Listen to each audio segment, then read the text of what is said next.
Hello बच्चों, तो स्वागत है आप सभी का आपका अपना ही इस यूट्यूब चैनल बर्नवाल प्लेटफॉर्म पे। तो बच्चों, आज हम बात करने वाले हैं क्लास 9 का सोशल साइंस का इम्पॉर्टेंट एमसीक्यू। जैसे कि बच्चों आपको पता है, आपका सोशल साइंस सामाजिक विज्ञान में आपका 40 एमसीक्यू पूछे जाएंगे, ठीक है। जिसमें से मैं 20 एमसीक्यू को करने वाला हूँ, ठीक है। 20 इंपॉर्टेंट एमसीक्यू करने वाला हूँ। तो बिना लेट के हम वीडियो को स्टार्ट करें।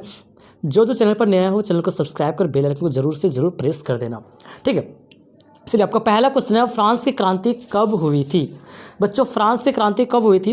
14 जुलाई 1789, 14 जुलाई 1779, 14 जुलाई 1769, 14 जुलाई 1749। तो बच्चों, जो इसका राइट आंसर हो जाएगा 14 जुलाई 1789, है ना।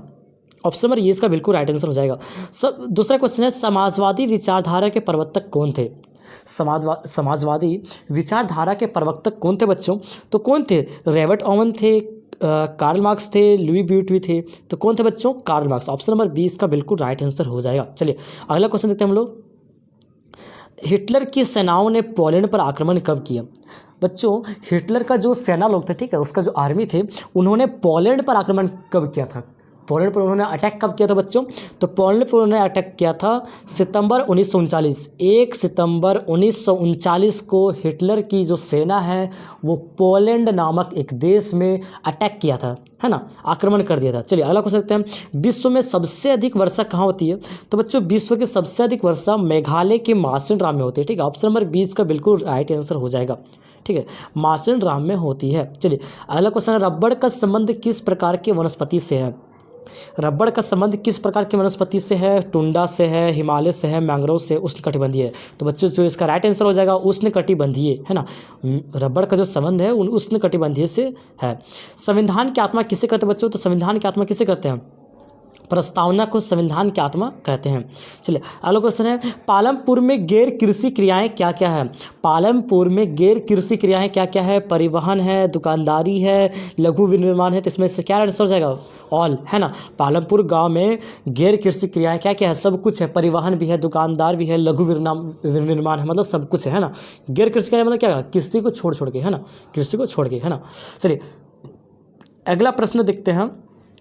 भारत की किस राज्य की न्यूनतम प्रति व्यक्ति आय है? ठीक है, सबसे अधिक सबसे कम पर कैपिटा इनकम, सबसे कम प्रति व्यक्ति आय भारत की कौन से राज्य की है? तो बच्चों, ऑप्शन नंबर ये इसका बिल्कुल राइट आंसर हो जाएगा, बिहार, है ना। बिहार में सबसे कम प्रति व्यक्ति आय है। चलिए, अगला क्वेश्चन देखते हैं हम लोग। क्वेश्चन नंबर 9 की ओर बढ़ते हैं। क्वेश्चन नंबर 9 कह रहा है, सुंदरवन डेल्टा कौन सी नदियाँ बनाती है?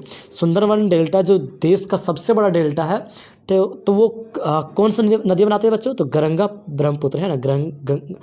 गंगा ब्रह्मपुत्र नामक दो नदियां जो है वो सुंदरवन डेल्टा का निर्माण करती है। चलिए, अगला क्वेश्चन है, भारत में न्यायिक प्रशासन को कौन नियंत्रित करता है?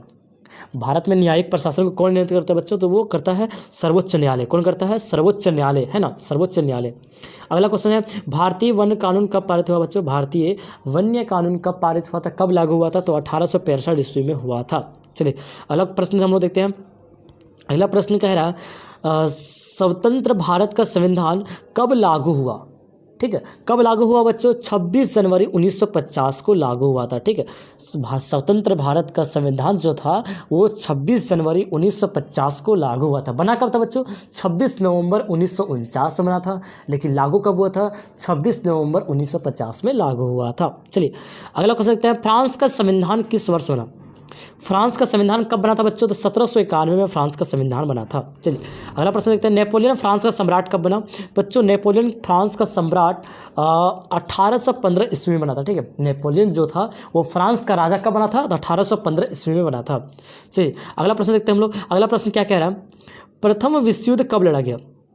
बच्चों, फर्स्ट वर्ल्ड वार कब हुआ था? तो बच्चों, कब हुआ था? 1920 से लेकर 1925, 1914 से लेकर 1918। तो कब हुआ था बच्चों? 1914 से लेकर 1918। 1914 से 1918 ईस्वी तक आपका पहला विश्व युद्ध चला था। जो बच्चों, आप सभी क्लास 9 के बच्चे कमेंट बॉक्स में लिखो कि आपका द्वितीय विश्व युद्ध कब हुआ था। द्वितीय विश्व युद्ध, सेकंड वर्ल्ड वार कब हुआ था? कौन कौन बच्चे जानते हैं, हम चेक करेंगे। ठीक है, चलिए फटाफट कमेंट बॉक्स में कीजिए। जर्मन संसद को क्या कहते हैं बच्चों? तो जर्मन संसद को राइक्सटाग कहते हैं। ठीक है, राइक्सटाग कहते हैं। और भारतीय संसद को संसद कहते हैं। भारत संसद को क्या कहते हैं? संसद ही कहते हैं, पार्लियामेंट, है ना। चलिए अगला क्वेश्चन है, स्लीपर कहाँ लगते हैं बच्चों? तो स्लीपर रेल के पटरियों पर लगते हैं। रेल के पटरियों पर स्लीपर लगते हैं। चलिए अगला क्वेश्चन देखते हैं। अगला क्वेश्चन क्या कह रहा है? विश्व मानवाधिकार दिवस कब मनाया जाता है? विश्व मानवाधिकार दिवस 10 दिसंबर को मनाया जाता है। ठीक है, प्रत्येक 10 दिसंबर को विश्व मानवाधिकार दिवस मनाया जाता है। चलिए क्वेश्चन नंबर 19 की ओर बढ़ते हैं। हरित क्रांति का संबंध किससे है? हरित क्रांति, हरित मतलब क्या होता है? हरा क्रांति का संबंध किससे रहेगा? कृषि से रहेगा ना, फसल से रहेगा। ऑप्शन नंबर ये इसका बिल्कुल राइट आंसर हो जाएगा, कृषि से था। चलिए अगला क्वेश्चन है, मौसमी और प्रच्छन्न बेरोजगारी कहाँ ज़्यादा होती है? मौसमी और प्रच्छन्न बेरोजगारी कहाँ पर होती है बच्चों? तो ग्रामीण के क्षेत्रों में होती है, ग्रामीण इलाकों में होती है। ठीक है, गांवों में होती है मौसमी बेरोजगारी और प्रच्छन्न बेरोजगारी गाँवों में होती है। मौसमी बेरोजगारी किसको होती है बच्चों? जो मौसम के अनुसार उसको रोजगार मिलता है। ठीक है, अगर कोई किसी का खेत है, ठीक है, किसी का खेत है और वो खेत में केवल धान उगता है, तो धान कब उगेगा? मौसम उगेगा। गेहूं कब उगेगा? मौसम उगेगा। तो केवल मौसम में ही उसको रोज़गार मिल रहा है, उसके अलावा रोज़गार उसको नहीं मिल रहा है। इसी को कहते हैं मौसमी बेरोज़गारी। ठीक है, चलिए ये रहा आपका 20 इंपॉर्टेंट क्वेश्चन जो आपके एग्जाम के लिए काफ़ी ज़्यादा इंपॉर्टेंट था। तो बच्चों जो इस चैनल पर नया हो, चैनल को सब्सक्राइब कर बेल आइकन को प्रेस कर लेना। और बच्चों प्लेलिस्ट चेक कर लेना। प्लेलिस्ट में मैंने कई सारे वीडियोज़ को करवा दिया हूँ बच्चों, आप लोग कई सारे सब्जेक्ट्स को मैं करवा दिया हूँ। आप लोग प्लेलिस्ट देख लेना, प्लेलिस्ट में भी आपका इंपॉर्टेंट क्वेश्चन मिल जाएगा। ठीक है, इससे पहले भी मैंने कई सारा इंपॉर्टेंट क्वेश्चन को बताया। तो thanks for watching this video. ठीक है।